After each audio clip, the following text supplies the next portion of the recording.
And mga diya, sa video na to ituturo ko sa inyo paano natin ikabit ito sa kanyang water pump assembly. Ayun yung kanyang sniper. Ayan, kabitan natin ito.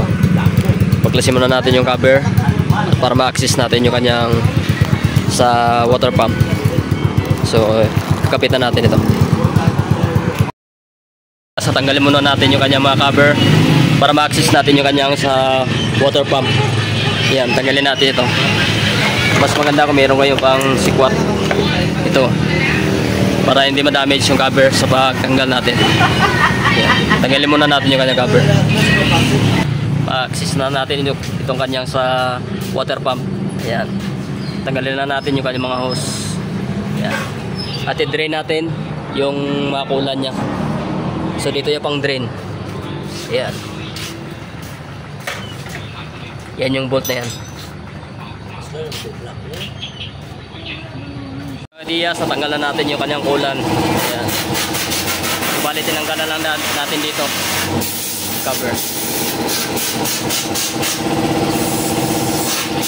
So ito mga Diya, nabuksan na natin. Yan, merong oil. Yan, medyo maluwag na yung kanyang impeller shaft.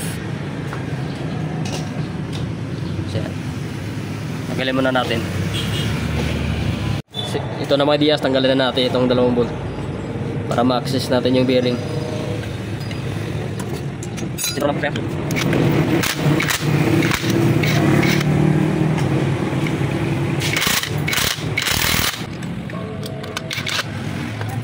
Meron siyang thread locker.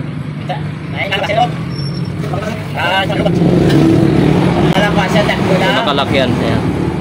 Bali, ito din yun lang. Tigas.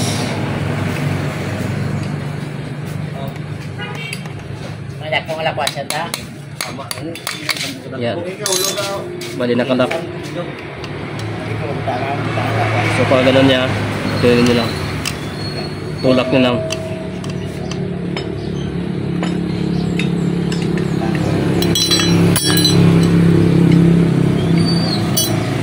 Tapos ito tulak. Number ng bearing ito ay 6,000. 6000. Ito yung shaft. Ayan.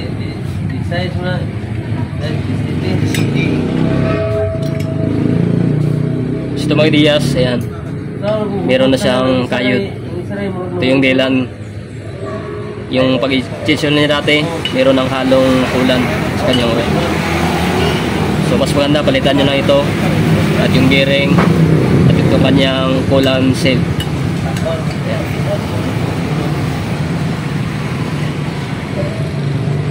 Tatanggalin muna natin itong kanyang seal at yung bearing.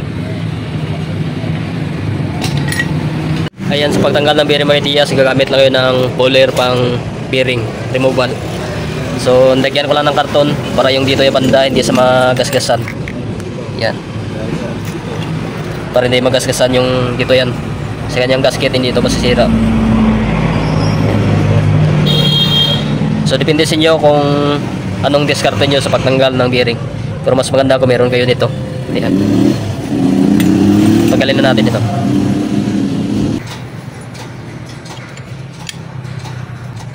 Ito lang.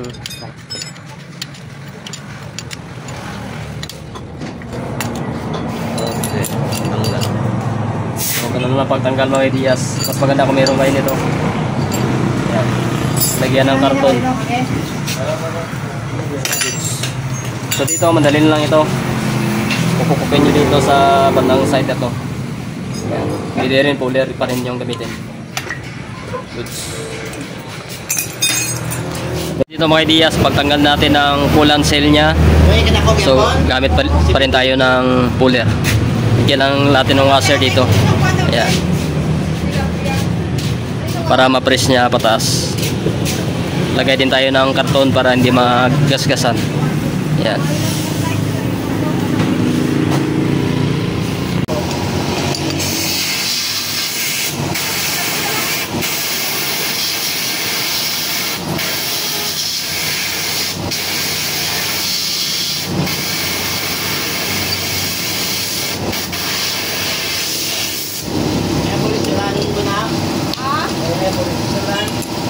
Ako na ko nagpulialin to.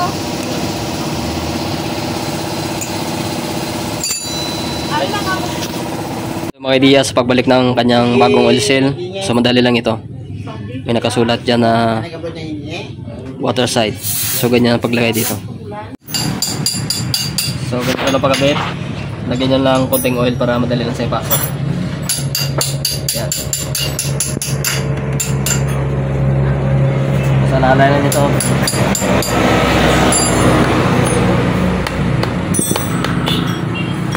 Yan. Dapat naka-flats eh. Hindi rin yung gabitin ito.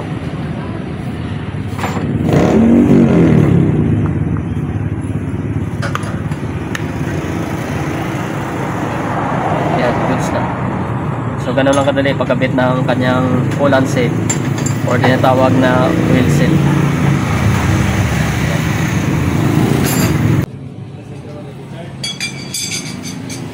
$6,000. Yan. So yung mga diyas na ikabitan natin. So dapat yung gasket ito napunasan niya siya bago niya siya ibalik. Kapitan natin. Yan, nakabit na natin mga diyas yung kanyang water pump assembly. So linisan natin yung mga naiwang coolant sa loob. So ayan, pandarin natin mamaya mga 2 minuto o 3.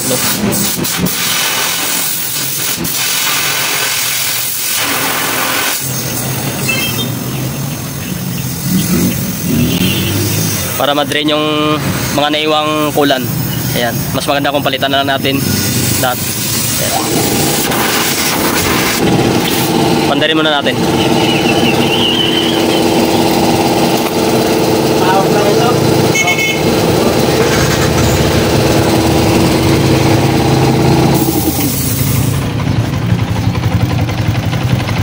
Mga 2 to 3 minutes, so pwede na yan para malinis yung sa loob. Drain natin mamaya.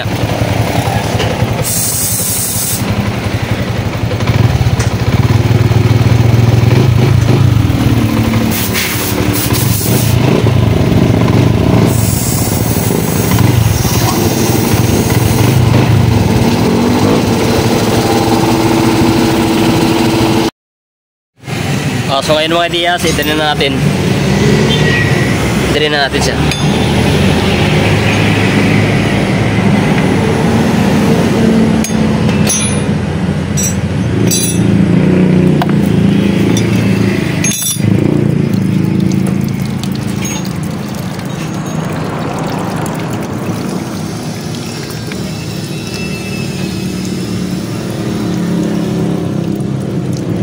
Yan. Para malinis yung sa loob niya.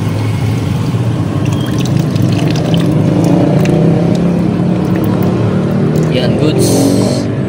So, sprayin lang natin mamaya yung dito niya. Salinan na natin ang bagong coolant.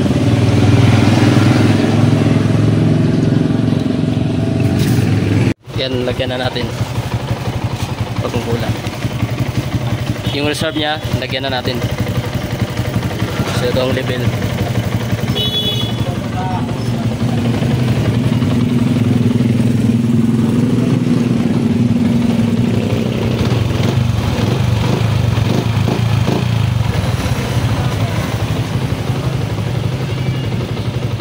Ayan, so dito nagtatapos mga idea. So ating video about dito sa Sniper 150. Napalitan natin ng coolant seal, bearing at impeller. So ayan, pagdating dyan ka. So ayan, hanggang dito lang. Peace out.